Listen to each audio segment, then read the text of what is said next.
years and didn't stay in it anymore. There's really lots of things wrong with it.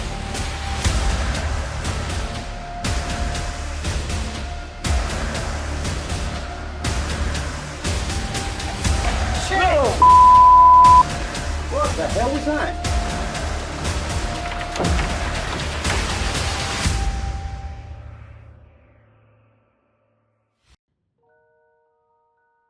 Au Royaume-Uni, dans le comté d'Essex, se trouve un petit village situé au nord-est de Londres où l'on prétend trouver la maison la plus hantée d'Angleterre. Connue sous le nom The Cage, cette demeure renferme un terrifiant et lourd passé. Durant l'époque élisabéthaine, cette bâtisse servait alors de prison où l'on enfermait toute personne reconnue coupable de sorcellerie sous le règne d'Élisabeth Ier. C'est en 1582 qu'elle connut son apogée en termes d'horreur et d'abomination. D'après ses anciens registres, à cette même date, plus d'une quinzaine de femmes y seront emprisonnées et torturées en l'attente de leur procès. Elles furent finalement toutes jugées coupables de sorcellerie avant de finir brûlées vives sur un bûcher. Au Moyen-Âge, ce châtiment était réservé aux personnes que l'on pensait être possédées par le diable. Puis, au XVIIe siècle, l'Angleterre subira une effroyable épidémie de peste qui décimera plus de 70 000 personnes, soit plus de 20% de sa population globale pendant les années 1660. À cette même période, l'ancienne prison The Cage sera alors transformée afin de pouvoir accueillir et d'isoler le plus grand nombre de malades pour éviter toute autre contamination, mais en vain. On y dénombrera plus d'une centaine de victimes en ces lieux.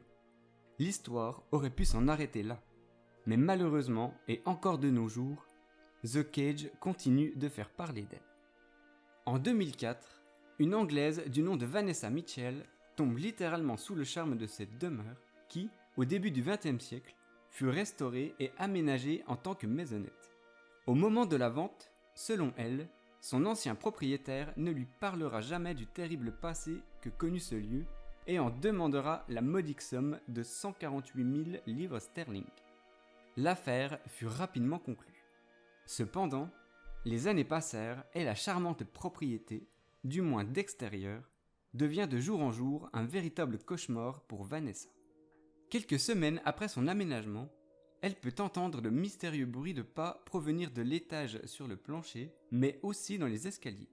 Dans un premier temps, la jeune femme n'y prête pas vraiment attention, pensant que tous ces étranges sons proviennent simplement de l'ancienne bâtisse elle-même qui, en se distordant un peu avec l'âge, les produirait. Puis, au fil des mois, d'autres phénomènes se manifesteront.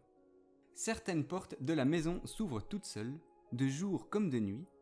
Les étranges bruits s'intensifient, devenant de plus en plus menaçants.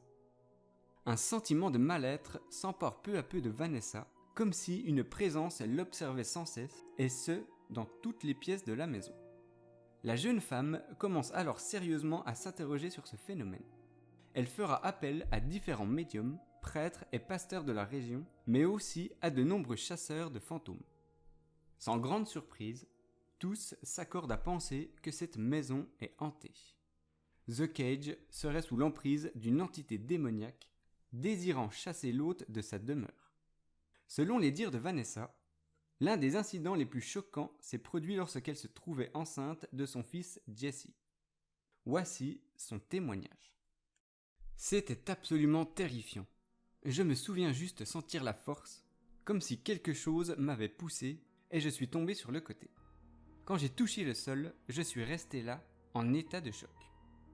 Des jours plus tard, un autre phénomène est survenu alors que je me brossais les dents. Quelque chose m'a donné une grosse tape dans le dos alors que je me trouvais seul dans la maison. Cela n'était pas une petite tape amicale, c'était un grand coup, un geste vicieux. En me retournant, il n'y avait personne. Certaines nuits, j'avais tellement peur que je dormais avec la tête sous les draps, avec la lumière de la chambre allumée. C'est alors qu'un journal local s'intéressa à l'affaire et consacra un article entier sur cette sombre histoire.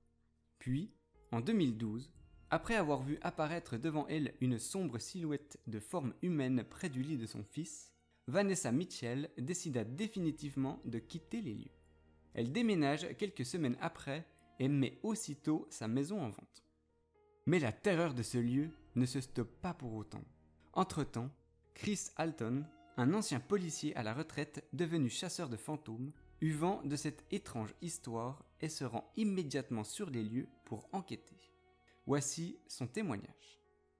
Un soir, je me suis dirigé vers l'allée des cercueils qui servait autrefois à enlever les corps des sorcières qui mouraient à la prison. J'ai pu prendre quelques clichés de l'endroit pour le moins troublant. Juste après minuit, je me suis donc posté dans cette allée car j'avais entendu toutes sortes d'histoires à son sujet.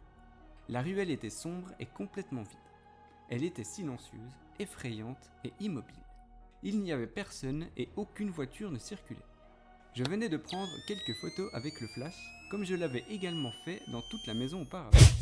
Quand j'ai regardé l'une d'elles, j'ai pu remarquer une certaine distorsion de lumière, mais je ne me suis pas attardé dessus. Lorsque je suis rentré chez moi et que je l'ai examiné plus attentivement, j'ai clairement vu la forme d'une silhouette se cachant le visage sous une capuche. Cette même forme humaine porte de vieux vêtements d'une autre époque. De par mon expérience, j'avais déjà vu de nombreux clichés de fantômes, mais il reste très rare que quelque chose de significatif soit pris en photo. C'était tout à fait extraordinaire. Il n'y avait définitivement personne au moment de prendre ce cliché, j'en reste convaincu. D'après moi, c'est sans nul doute une apparition résiduelle, l'enregistrement d'un événement qui eut lieu il y a fort longtemps. Ce qui explique pourquoi ils ne me voient pas ou n'interagissent pas avec moi. Lorsque je pus montrer cette photo à mon entourage, la plupart des personnes se sont montrées étonnées, certains étaient choqués et même terrifiés. C'est une image remarquable et un moment de hasard. Les chances de pouvoir capturer un tel phénomène sont très minces. Mais un cliché encore plus troublant et terrifiant pris par cet homme dans la maison de Vanessa lors de son enquête fera grand bruit dans la presse locale. Sur celui-ci, on peut remarquer très clairement la forme d'un visage maléfique, celui d'un diable satanique.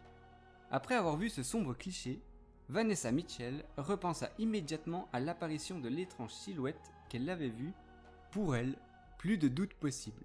Son ancienne maison est bel et bien hantée par une entité démoniaque et qui, de surcroît, au fil des années, réussit à la chasser de sa demeure. De nos jours, l'actuel propriétaire de cette maison, Mickey Rowling, affirmera lui aussi avoir vu et entendu d'étranges phénomènes auprès de Vanessa, mais préfère rester discret sur ce sujet. Quant à Vanessa Mitchell et son fils, ils semblent avoir retrouvé la paix dans leur nouvelle maison et se refusent catégoriquement de revenir un jour dans cet enfer qu'ils ont subi.